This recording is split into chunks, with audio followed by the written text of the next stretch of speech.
Les exportations et l'activité industrielle pèsent sur l'Allemagne. Mais est-ce que son marché du travail vigoureux sera suffisant pour maintenir sa tête au-dessus de l'eau? Dimitrios Alexakis de Europe Economics me rejoint par téléphone aujourd'hui pour le discuter. Dimitrios, les moteurs de la croissance économique en Allemagne ont été révélés dans la deuxième moitié de l'année. Avec cela à l'esprit, que prévoyez-vous de donner sur le PIB? Et quelles réactions pouvons-nous attendre de l'euro? La semaine dernière, on a publié les prévisions et nous nous attendons à l'amélioration du PIB d'environ 0,4-0,2% au troisième trimestre. Nous prévoyons que l'euro va y réagir, mais nous ne savons pas quelle sera l'étendue de cette réaction. Par exemple, nous pouvons voir une réaction positive comme un signe d'une reprise économique plus large dans la zone euro. Mais nous pouvons voir également une réaction négative parce que l'assouplissement quantitatif peut être considéré par les décideurs politiques comme quelque chose qui est en train de perdre de son importance. Il y a eu des plaintes au sujet de la politique de la BCE et de l'assouplissement quantitatif en Europe en général. Cependant, je pense que nous ne devrions pas nous attendre à une réaction importante du marché de l'euro, à moins qu'il y ait une surprise inhérente dans l'annonce. Le taux d'inflation en Allemagne a été confirmé la semaine dernière et il est à son plus haut en 4 mois. Les consommateurs allemands sont restés optimistes en raison d'un fort marché du travail et de la baisse des prix de l'énergie et du carburant domestique. L'afflux d'immigrants va également aider à stimuler la demande intérieure. Mais dans quelle mesure?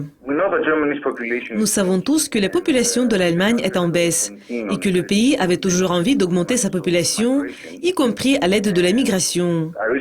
Une enquête récente de IFO a montré que les immigrants devraient donner un petit coup de pouce à la croissance du PIB cette année. Mais cela pourrait provenir de 2 sources.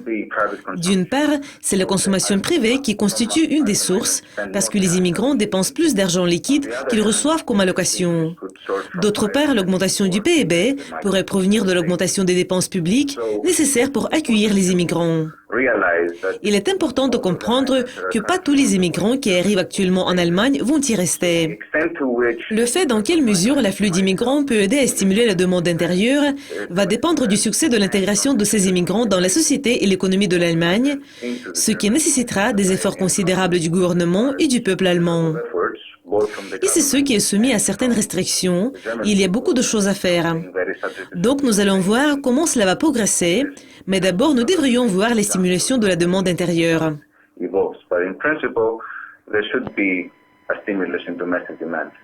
La Société Générale a déclaré que les exportations allemandes devraient continuer à bénéficier d'une demande assez résiliente provenant de la zone euro, du Royaume-Uni et des États-Unis.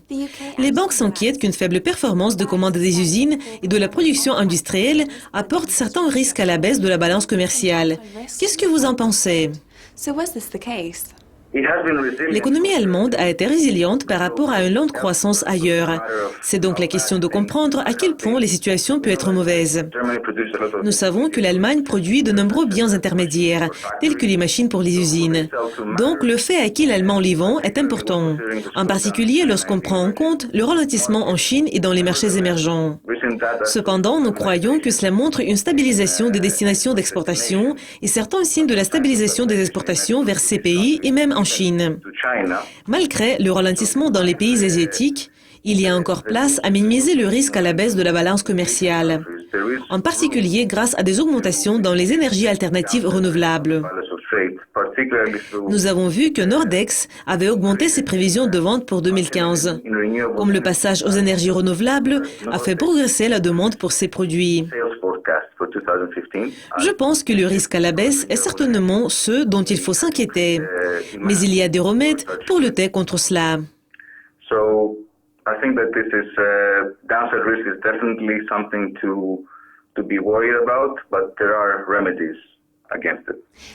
Le plus grand producteur d'énergie de l'Allemagne, RWE AG, a déclaré que les bénéfices de 2015 vont répondre aux prévisions après que les bénéfices de 9 mois ont chuté de 29%.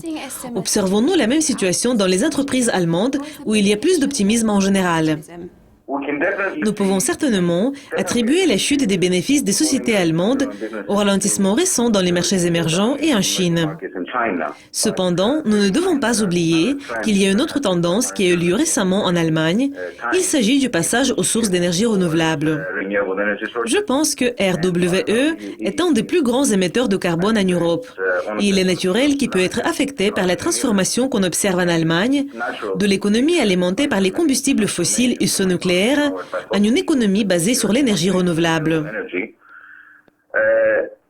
Par contre, Nordex, qui est le plus grand fabricant d'éoliennes en Allemagne, a augmenté ses prévisions de vente pour 2015 pour la deuxième fois cette année.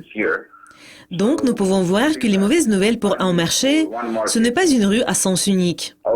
Il y a de bonnes et de mauvaises nouvelles en même temps pour le marché de l'énergie.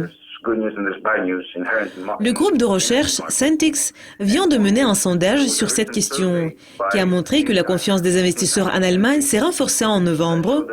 Donc, ce changement dans le secteur de l'énergie est dû à l'évolution des coûts et des revenus, en particulier des combustibles fossiles, et aussi dû à l'innovation dans le secteur privé liée aux énergies renouvelables. Je dirais que la baisse de revenus de RWE est prévue compte tenu de la situation actuelle. Est-ce une question plus large pour l'Allemagne? Dans une certaine mesure, en raison de facteurs macroéconomiques, elle pourrait être plus large. Mais il y a d'autres facteurs qui peuvent ralentir cette baisse et même faire augmenter les gains.